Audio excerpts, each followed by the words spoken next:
नमस्कार दोस्तों, मैं आप सभी का स्वागत करता हूं आपके अपने YouTube चैनल जेएम के क्लासेस पर। और जैसा कि आपने थंबनेल में देखा, आज से हम शुरुआत कर रहे हैं क्रेजी क्वेश्चन के सीरीज की।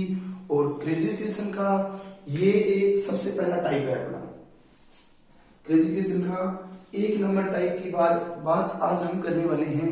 तो आज का क्वेश्चन जो हमारा है, पहले वो देखें कि कहाँ कहाँ उसकी इंपॉर्टेंस है, वो देख ले। ऐसा क्वेश्चन आजकल किन किन परीक्षा में आ रहा है। तो सबसे पहले बात करें तो राजस्थान सीईटी में ऐसा क्वेश्चन पूछा जा रहा है, बहुत बार पूछा गया है और उम्मीद है आगे भी पूछा जाएगा। उसके बाद बात करें राजस्थान पटवारी की, तो राजस्थान पटवारी के अंदर भी ऐसा क्वेश्चन बचत से संबंधित जो सेविंग वाले क्वेश्चन है वो क्वेश्चन पूछा जाता है। थोड़ा मेरा गला बैठा हुआ है तो आप ध्यान से सुने, उम्मीद करूंगा कि सभी चीजों को साफ साफ बोलने की।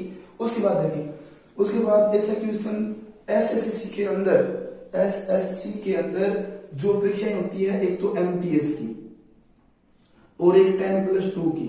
इन दो परीक्षाओं में ऐसा क्वेश्चन बहुत बार पूछा गया है और आगे भी पूछा जा सकता है। उसके बाद बात करें पीएसएसएसबी की, इसका मतलब ये पंजाब का एक बोर्ड है जो परीक्षाएं करवाता है। कौन सी? एक तो पटवारी की करवाता है, जैसे फायरमैन की होगी, जैसे ड्राइवर की होगी, इस तरह की परीक्षाएं करवाता है। आप सभी जानते हैं कि पीएसएसएसबी में कौन कौन सी परीक्षाएं शामिल हैं। उनसे जहां आपका मैथ का टॉपिक लगता है और बचत से संबंधित क्वेश्चन आता है, तो ऐसा क्वेश्चन कई बार पूछा गया है। उसके बाद बात करें रेलवे की, तो रेलवे के अंदर जितनी वैकेंसियां होती हैं, जितनी भर्तियां रेलवे के अंदर आती है, उनमें जब बात आती है बचत वाले क्वेश्चन की, जब बात आती है इनकम वाले क्वेश्चन की, तो ऐसे क्वेश्चन की भरमार रहती है। तो आप सभी के लिए जानना बहुत जरूरी है कि ऐसा क्वेश्चन अगर आपके सामने आए तो आपको उसका सॉल्यूशन कैसे करना है। जस्ट 2 सेकंड में देखो आप, यदि राम का व्यय उसकी आय का 45% है, ध्यान से समझे इस बात को कि राम है, ये मैंने लिख लिया राम, ठीक है जी, ये राम है और राम जी का व्यय है वो कितना है? 45% है। कितना है? 45%। ये खर्चा है उसका, व्यय का मतलब खर्चा है। और अगले महीने की इनकम 15% बढ़ जाती है, डायरेक्ट इनकम बढ़ाने की बात हो रही है। तो अपनों ने ये माना कि खर्चा 45% है, इसका मतलब इनकम कितनी है उसकी? आप कहेंगे जी 100 है। कितनी है? 100% को इनकम मान लिया, उसमें से 45% खर्चा हो रहा है ना। 100 आप ये सभी कर लें परसेंट को, अगर आपके दिमाग में रहने में थोड़ी दिक्कत आ रही है तो आप ऐसा मान लें कि अगर इनकम 100 रुपए है, कितनी है? 100 रुपए, तो खर्चा उसका 45 रुपए है। इनकम 100 रुपए है तो खर्चा 45 रुपए है। आगे देखो, अगले महीने की इनकम 15% बढ़ जाती है, इनकम में बढ़ोतरी कितनी होगी? 15% की। इसका मतलब इनकम कितने रुपए होने लगी? 115 रुपए होने लगी। परंतु उसकी हर महीने की बचत समान रहती है। ध्यान से देखें, ये कहता है कि इनकम अगर 100 रुपए थी तो खर्चा 45 रुपए था। इसका मतलब जो बचत थी इसकी वो कितनी थी? इसकी बचत कितनी थी? 55 रुपए थी ना, कि 100 रुपए इनकम है, खर्चा 45 रुपए, इसका मतलब बचत कितनी है? 55 रुपए। अब कह रहा है इनकम में 15% की बढ़ोतरी होगी, इसका मतलब इनकम होगी 115 रुपए, परंतु उसकी हर महीने की बचत समान है। कहने का मतलब बचत कितनी है? 55 रुपए है।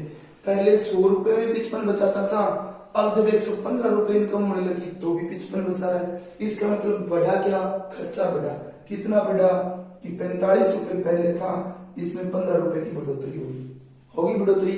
आगे देखिए, तो उसकी व्यय में प्रतिशत बचत कितने परसेंट की हुई? कि उसका जो व्यय है, ये जो व्यय था ये अब बढ़ के कितना हो गया? पहले 45 था, टोटल मिला के कितना हो गया? ये 60 रुपए हो गया। कितना हो गया? 60 रुपए हो गया। तो ये कह रहा है जो ये खर्चे में बढ़ोतरी हुई है ये कितने परसेंट की हुई है, ये आपको बताना है। तो देखो, खर्चा बढ़ा कितना? 15 बढ़ा। किस पर बढ़ा? 45 पर बढ़ा।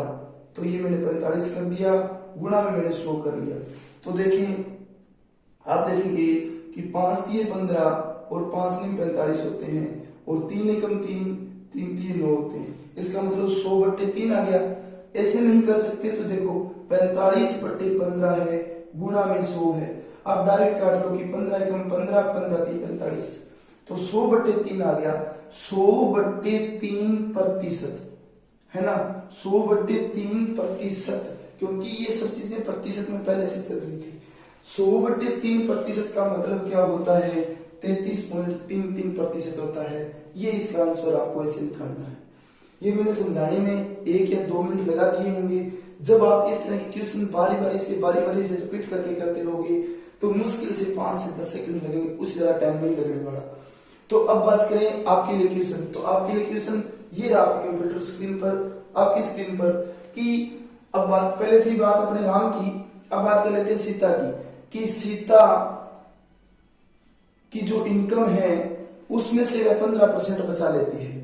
सीता की जो इनकम है उसमें से वह 15% बचा लेती है। यदि उसकी इनकम 20% बढ़ जाए, यदि उसकी इनकम 20% बढ़ जाए और उसके व्यय की वृद्धि आपको ज्ञात करनी है, क्योंकि उसके बचत में कोई बदलाव नहीं होता है। क्वेश्चन दोबारा सुने।